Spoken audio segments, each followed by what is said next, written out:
Hi, everybody. Welcome to the Fun Astrology Podcast for Monday, November 24th. Thomas Miller back in the saddle. Thank you guys so much for the week off. Elisa and Kristin, you all were marvelous to fill in for me. Thank you. Thank you. I needed it. But let me tell you why, because over the weekend, both of the audiobooks that I've been working on for the Merriman folks are out now. I did a special episode yesterday talking about them, and there are links to them both on hightimelineliving.com. So the easiest thing is to just go there, and they are individually represented, and you can click through to the Merriman site to purchase. Talked about them in more depth yesterday, so I'll refer you back to that. We have to move forward because we have a lot to talk about today. Last week, we had two planets in the spotlight, as Kristin and Elisa talked about, the Sun and Mercury. Now, keep in mind, we have to frame a few things up in a much bigger context when we're talking about astrology these days and for the next significant period of years of our life. One is the 250-year Pluto cycle that takes us back to the 1700s. Keep that in mind.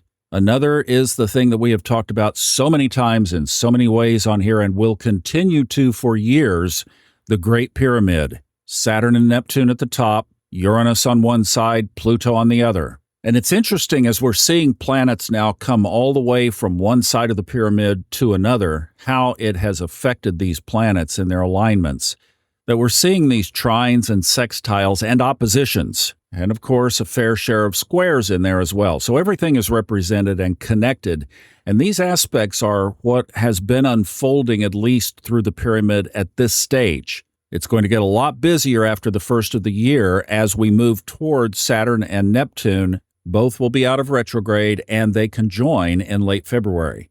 You know how everybody says, get your popcorn ready? Well, what's going on right now is the popcorn, you've put it in and you've turned it on. Let's say it's an air popper, and it's just starting to little bit, you start to see the kernels jump up and down a little bit. We're not in a full-on pop yet. That's next year. That's the Forecast 2026 book. Now, in addition to the Great Pyramid, we have one other little dynamic in the chart going on, and that is the Sun, that's our identity, Mercury, our mind, Venus, our heart, are all pretty close together.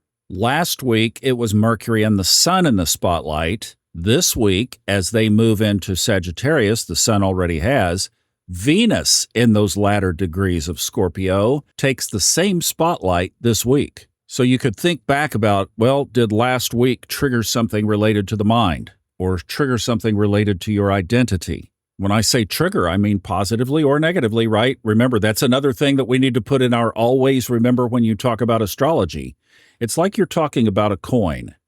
You never would look at a coin as one-sided. Unfortunately, I think too many people get focused on one side of the astrology coin or the other, and we try to bring the both balance here. That's one of the ways you have to approach things, is that it has two sides, and you can have two different sets of outcomes. And that depends on so many things, like where are you on the planet? Where are you aligned with your astrocartography? Where are you on your spiritual journey? Is the universe trying to get you to deal with some karma, and maybe there's some resistance? Is there a breakthrough that's about to happen and something on the very positive Jupiter-Venus kind of blessing is on its way? It's the same with medicine. Like some people are allergic to Advil and some are allergic to Tylenol and some are not to either one. It's like not one shoe fits all feet. Not one astrological interpretation is going to cover it for everybody. Now, we've been talking about another aspect in the sky, and that is the kite. And this is what I wanted to focus on a little bit here, because it came to my attention this past week that the astrologer's name I hadn't heard for quite a while, Lynn Koiner, and she is really good, Lynnkoiner. And she has talked and written a lot about kites and grand trines. The grand trine, that's the triangle in the sky. The kite is when you stick two more ends on it with an opposition, and it looks like a diamond-shaped kite. And what she talks about the kite is an emphasis on that opposition, because she believes and has seen through her years of doing readings and studies that opposition throws the brakes on the grand trine. And it becomes the, wait a minute, we're not moving forward until we deal with our stuff. And that's a big part of what this whole thing that's going on right now is all about. So last week was the Sun and Mercury in this seat. Let's talk about Venus now. I'm going to rattle off the list just so that you can see the magnitude of this. This is not intended for a quiz, but just for, wow, that's a lot of stuff. Today, Venus kisses Mercury right on the lips. That's called a conjunction in astrology. The thing is, it's in Scorpio, so we don't know if this is a passionate kiss or if it's a devil's kiss.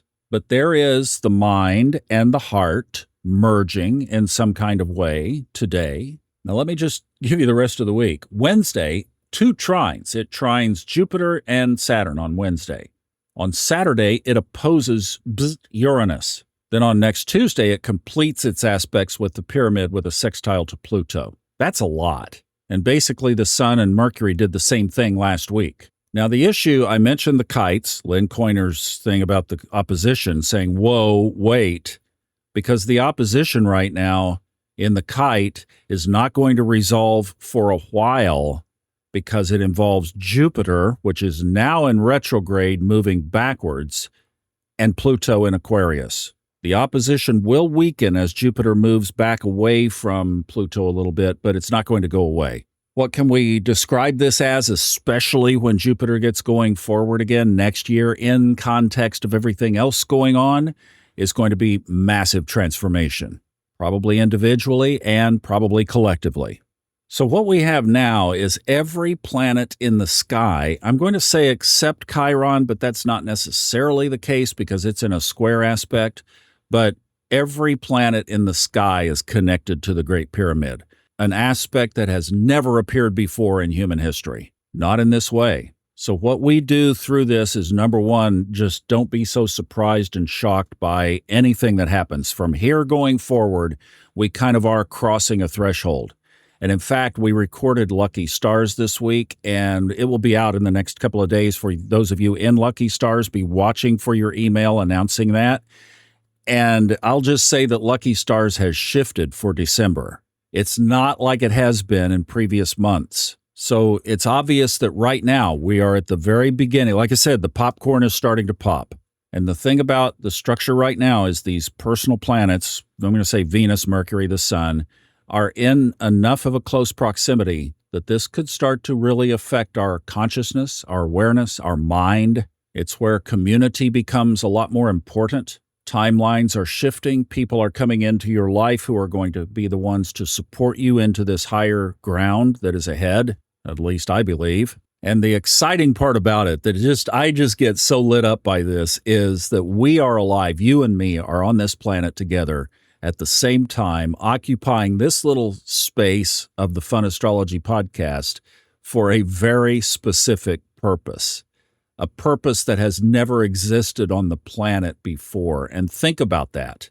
You're probably most likely aware of the nativity story in the Bible. Whether you subscribe to that or not, let's say for a minute that you did. Could you imagine being one of those shepherds in the field? All of a sudden, out of nowhere, Uranus, a throng of angels appear in the sky. They basically say, get ready, because something is about to happen that's going to shift the timeline of this planet. And I think that's akin to what we are dealing with now, is something that has never been there before, that we are here and we who are awake get to observe it.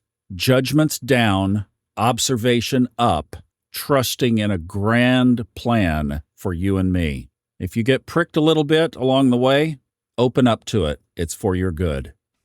Okay, I went too long again, but that gets us set up for the week. Kristin and I will be back on Wednesday. She'll be here tomorrow. We got you covered this week. Have a great one. Happy Thanksgiving week. If you're traveling, be careful, be safe, and Kristin will say hi to you tomorrow. I love you.